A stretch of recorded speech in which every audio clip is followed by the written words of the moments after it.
పద్మవ్యూహంలో చిక్కుకున్న అభిమన్యుడినైనా బయటపడొచ్చేమో గానీ హైదరాబాద్ ట్రాఫిక్లోకి వెళ్లిన వాహనదారులు బయటపడాలంటే అష్టకష్టాలు తప్పాలని చెప్పాలి. ఒకప్పుడు గంటలో చేరే దూరానికి ఇప్పుడు ఏకంగా 2.5 గంటల నరకం కనిపిస్తోంది. ఇరుకు రోడ్లు, ఇష్టారాజ్యంగా పార్కింగ్లు, పీక్ అవర్స్ ఐటీ రద్దీలో సామాన్యుడి ప్రాణం ట్రాఫిక్లోనే నలిగిపోతోంది. ఆఫీసుల నుంచి ఇంటికి వెళ్లడానికి 3వ ప్రపంచ యుద్ధం చేయాల్సి వస్తోందని వాహనదారులు వాపోతున్నారు.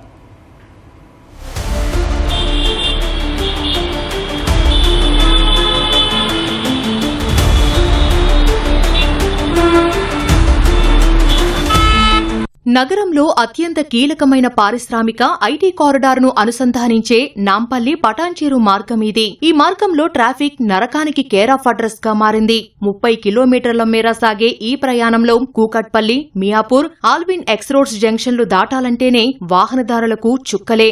అటు మెట్రో సేవలు సగం వరకే పరిమితం కావడం, ఇటు లారీల రద్దీతో రోడ్లపై వేగం పూర్తిగా మందగించింది. వ్యాపార సముదాయాలు, ఆటోల ఇష్టారాజ్యపు పార్కింగ్, ఆర్టీసీ బస్సుల రద్దీతో ఆ మార్గంలో ప్రయాణమంటేనే నగరవాసులు హడలిపోతున్నారు. క్రాస్ రోడ్ల వద్ద సిగ్నల్ పడిందా ఇక అంతే సంగతులు. కిలోమీటర్ల మేర నిలిచే వాహనాలతో నరకం చూస్తున్న ఫీలింగ్ వస్తుంది. భారీ మాల్స్, మెట్రో పిల్లర్ల కారణంగా రోడ్లు మరింత ఇరుగ్గా మారాయి. ప్రధానంగా ఉదయం 9 గంటల నుంచి 11 వరకు, రాత్రి 6 గంటల నుంచి 9 గంటల మధ్య అయితే వాహనదారుల పరిస్థితి దయనీయంగా మారుతోంది. వాటికి రోడ్లపై గుంతలు బోనస్. అవి ప్రయాణికులకు ప్రత్యక్ష నరకాన్ని చూపిస్తాయి. కోటి నుంచి పటాన్చెరు వెళ్లే ప్రధాన రహదారిలో ప్రస్తుతం మనం అసెంబ్లీ దగ్గర ఉన్న సిగ్నల్ వద్ద ఉన్నాము. ఈ సిగ్నల్ వద్ద చూడొచ్చు ట్రాఫిక్ సంబంధించి కూడా నిత్యం కూడా ఇక్కడ వేలాది వెహికల్ అయితే వెళ్తుంటాయి. దీనికి సంబంధించి కూడా సిగ్నల్లో ప్రధానంగా 3 రహదారులు ఉంటున్నాయి. దీంట్లో ఇటు కోటి నుంచి తర్వాత పటాన్చెరు వెళ్లే ముంబై హైవే ఏదైతే ఉందో అదొక సిగ్నల్ కాగా, తర్వాత ఈ లక్డికప్పుల నుంచి నేరుగా ఇటు రవీంద్ర భారతి వచ్చే రహదారి ఒకటి ఉంటుంది. అదేవిధంగా సెక్రటరియట్ నుంచి తర్వాత రవీంద్ర భారతికి వచ్చే సిగ్నల్ ఎక్కువగా ఉంటుంది. కానిస్టేబుల్తో పాటు ఒక ఎస్ఐకి సంబంధించి కూడా అధికారులు కూడా దీన్ని పర్యవేక్షిస్తుంటారు. నిత్యం కూడా ట్రాఫిక్ని సజావుగా వాహనదారులు వెళ్లేందుకు కూడా కఠినమైన భద్రత చర్యలకు సంబంధించి కూడా చర్యలు అయితే చేపట్టడం జరిగింది. ఇక్కడ కూడా ట్రాఫిక్ సంబంధించి అంతరాయం లేకుండా అయితే ఈ ప్రస్తుతం ఉన్న సిగ్నల్ వద్ద అధికారులు చర్యలైతే తీసుకోవడం జరిగింది. ప్రధాన రహదారుల్లో ఇరువైపులా వాణిజ్య సంస్థలు, మాల్స్ కు వెళ్లే కస్టమర్లు రోడ్డుపైనే వాహనాలను పార్క్ చేస్తుండటంతో 3 లేన్ల రోడ్డు కాస్త 1 లేన్కు పరిమితమవుతోంది. బస్ బేలు ఉన్నా వాటిని సరిగ్గా వాడకపోవడం, రోడ్డు మధ్యలోనే బస్సులు ఆపడం వల్ల వెనుక వచ్చే వాహనాలు నిలిచిపోతున్నాయి. ఎక్కడో ఒకచోట నిరంతరం సాగే పైప్ లైన్ పనులు, సరిగ్గా పూడ్చని గుంతల వల్ల వాహనాలు నడపడం ప్రమాదకరంగా మారింది.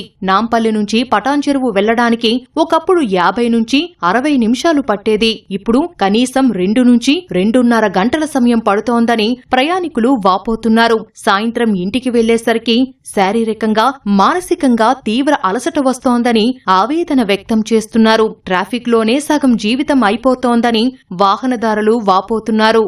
పంజగుట్ట జంక్షన్ ఇది నిత్యం కూడా దాదాపు వేల సంఖ్యలో కూడా వెళ్తున్నాయి. దీనిలో ప్రధానంగా 4 కూడళ్లు ఉంటున్నాయి. 4 ప్రాంతాల నుంచి కూడా ఈ వెహికల్ని వాహనదారులు రాకపోకలు కొనసాగించే అవకాశం ఉంది. ప్రస్తుతం మనం ఇటు ఖైరతాబాద్ నుంచి పంజగుట్ట వైపు, తర్వాత నాగార్జున ఇటు బంజారాహిల్స్ నుంచి పంజగుట్ట వైపు, తర్వాత సికింద్రాబాద్ నుంచి పంజగుట్ట, తర్వాత అమీర్పేట్ నుంచి పంజగుట్ట, మొత్తం కూడా 4 దారులు ఉంటాయి. ఈ రహదారుల్లో కూడా ట్రాఫిక్ సంబంధించి కూడా నిత్యం కూడా దాదాపు చాలామంది వాహనదారులు ఇబ్బందులు గురవుతున్న పరిస్థితి అయితే ఉంది. అయితే ఒకసారి వాహనదారులకు సంబంధించి ఎక్కడా కూడా ఇబ్బంది తలెత్తకుండా కూడా ట్రాఫిక్ పోలీసులు చర్యలు తీసుకుపడుతుంది. సిగ్నల్ వద్ద ముఖ్యంగా ఫ్రీ లెఫ్ట్లు ఏర్పాటు చేయడంతో పాటు తర్వాత సిగ్నల్ బార్డర్ లైన్ సంబంధించి కూడా క్రాస్ చేయకుండా కూడా ఇంకా చర్యలు ఇప్పటికే ట్రాఫిక్ అధికారులు చర్యలు తీసుకున్న పరిస్థితి అయితే ఉంది. మరొకసారి పంజగుట్ట వద్ద చూడొచ్చు నిత్యం కూడా ఇక్కడ వెళ్తున్న వాహనాలకు సంబంధించి కూడా ఎక్కడ కూడా అంతరాయం కలగకుండా కూడా చాలా జాగ్రత్తగా తీసుకుంటారు. ఎక్కువగా పంజగుట్టలో ఇది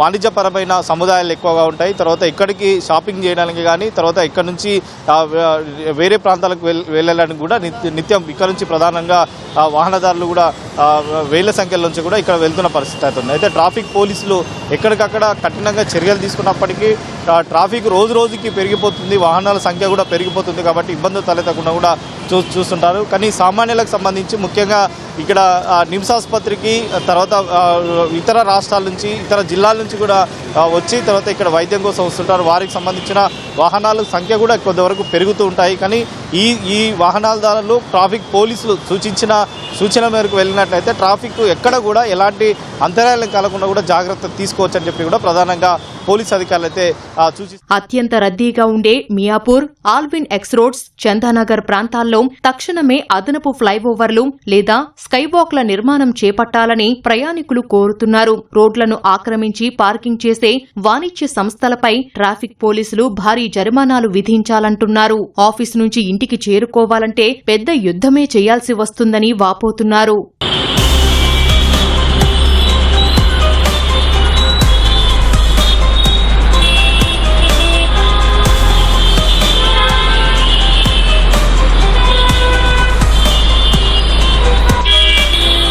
ఇప్పుడు ఖైరతాబాద్ నుంచి వస్తున్నా. డైలీ రూటీన్ మనది. డైలీ మార్నింగ్ అంటే ఒకవేళ భువనగిరి నుంచి వచ్చిన, బీబీ నగర్ నుంచి వచ్చిన, ఒకవేళ ఉప్పల్ వరకు వచ్చే వరకు ఎంత టైం అవుతుందో జస్ట్ ఈ బేగంపేట దాటడానికి అంత టైం పడుతుంది. చేయాలి కదా నా ట్రాఫిక్ క్లియర్ చేస్తేనే కదా వెళ్ళేది. ఇంత ఒక 10 minutesలో వేది 20 minutes అంటే 10 minutes అంటే పోతుంది, ఇందులోనే పోతుంది కదా. ఇప్పుడు ట్రాఫిక్ వస్తుంది, మస్తు చాలా ఉంటుంది. ఇక చెప్పని అవసరమే లేదు. ఎక్కడ చూసినా అవే గుంతలు మధ్యలోనే ఉంటాయి. ఏడ చూసినా అవే. ఇప్పుడు ఏం చేస్తారన్న దండగా చేయరు. నాంపల్లి టు పటాన్చేరు ప్రయాణం సుఖమయం కావాలంటే కేవలం ట్రాఫిక్ పోలీసుల నిర్వహణ మాత్రమే సరిపోదు. జీహెచ్ఎంసీ, ఆర్ఎండ్బి, మెట్రో రైల్ సంస్థలు సమన్వయంతో పనిచేసి శాశ్వత రోడ్డు విస్తరణ పనులు చేపట్టాలి. అప్పటి వరకు ఈ మార్గంలో ప్రయాణించే సామాన్యుడికి ట్రాఫిక్ నరకం తప్పదనే చెప్పొచ్చు.